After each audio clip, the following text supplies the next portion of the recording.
Bismillahirrahmanirrahim. Assalamualaikum warahmatullahi wabarakatuh.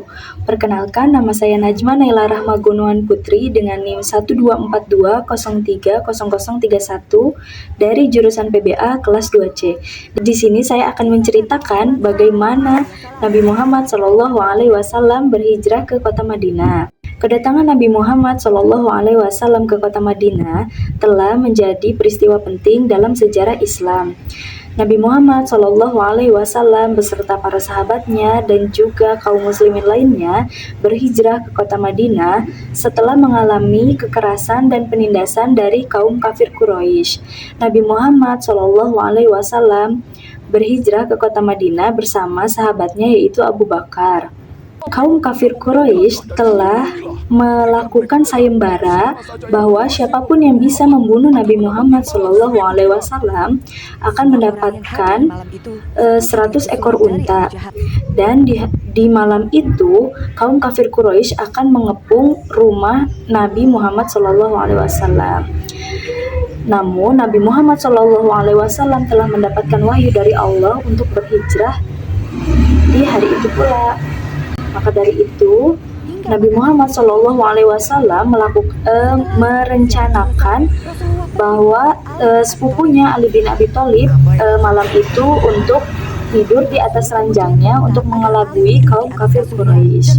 Sementara Nabi Muhammad SAW dan Abu Bakar bersembunyi ke Gua Sur. Bisa kita lihat di sini, ini adalah gambar Gua Sur. Nah, Nabi Muhammad SAW dan Abu Bakar berdiam diri di Gua Sur selama 3 hari. Di situ beliau dan sahabatnya selalu berdoa, berzikir, dan beribadah kepada Allah Subhanahu wa Ta'ala. Pada suatu hari, kaum kafir Quraisy telah datang ke Gua Sur dan berada di mulut gua. Abu Bakar pun khawatir dan cemas kepada Nabi Muhammad SAW. Tetapi Nabi Muhammad SAW menenangkan sahabatnya dan berbicara bahwa la tahzan innallaha ma'ana. Jangan bersedih karena Allah selalu bersama kita. Itu ada pada surat At-Taubah ayat 40. Keajaiban pun terjadi. Sarang burung merpati pun ada di mulut gua, sehingga mengelabui para kaum kafir Quraisy bahwa gua itu belum pernah dimasuki oleh siapapun. Akhirnya mereka pun pergi dan tidak jadi masuk ke gua itu.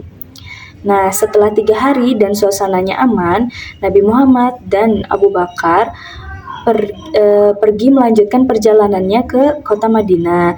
Beliau dan sahabatnya ditemani oleh pemandu jalan yaitu Abdullah bin Uraiqid. Abdullah bin Uraiqid ini adalah kaum kafir yang dipercaya oleh Rasulullah dan diberi upah oleh Abu Bakar dengan membawa 2 ekor unta.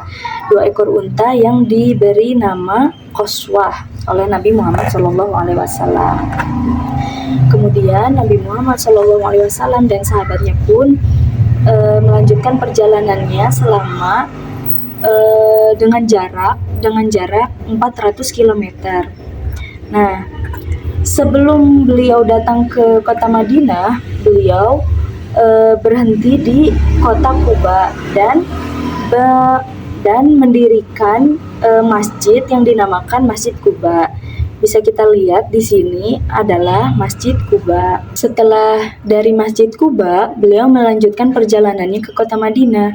Sebelum memasuki kota Madinah, beliau dan Abu Bakar dijemput dan dikerumuni oleh 500 kaum Ansor dan Muhajirin.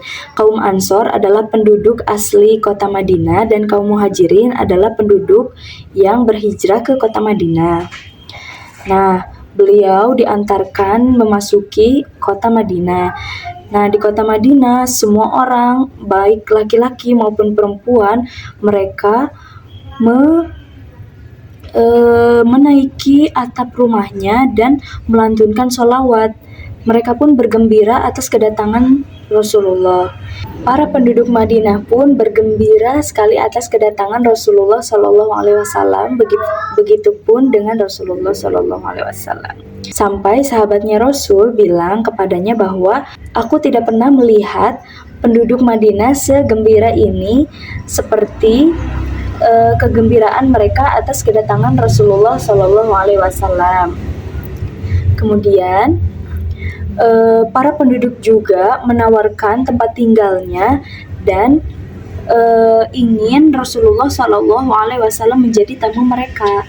Akan tetapi Rasulullah Shallallahu Alaihi Wasallam bilang kalau biarkan untanya saja Qaswah yang memilih tempat tinggalnya. Setelah itu, untanya pun mengelilingi dan menyusuri kota Madinah.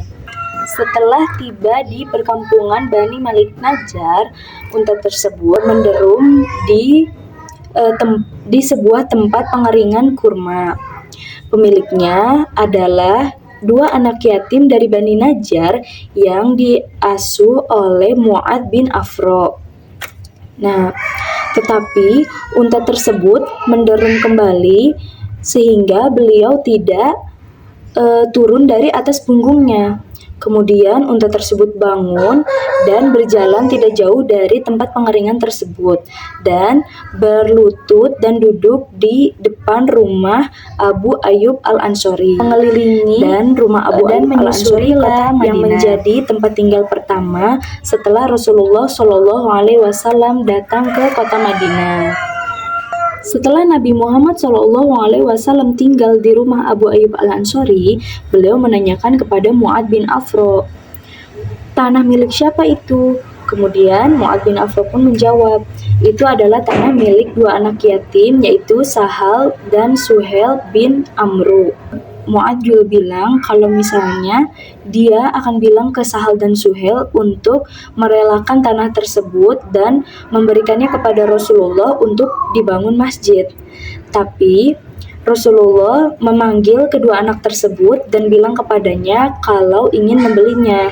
Tetapi Sahal dan Suhel bilang kalau misalnya mereka berdua ingin menghibahkannya kepada Rasulullah. Tetapi Rasulullah pun menolaknya dan ingin membelinya. Akhirnya tanah itu pun dibeli dan dibangun menjadi Masjid Nabawi.